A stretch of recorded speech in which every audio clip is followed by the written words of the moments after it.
Honda City Adventure scooter appears headed for production, with a camouflage prototype recently spotted undergoing road testing.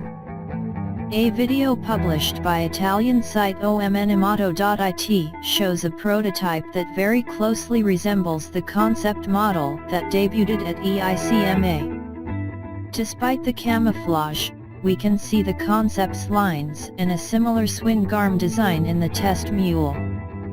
Like the original City Adventure concept, the test bike has spoked wheels, long travel suspension and an upswept exhaust to fit the ADV mold, but the tires are noticeably more city than the semi-knobby rubbers on the concept. The test bike also has a more vertical windscreen, larger handguards, and a different tail design.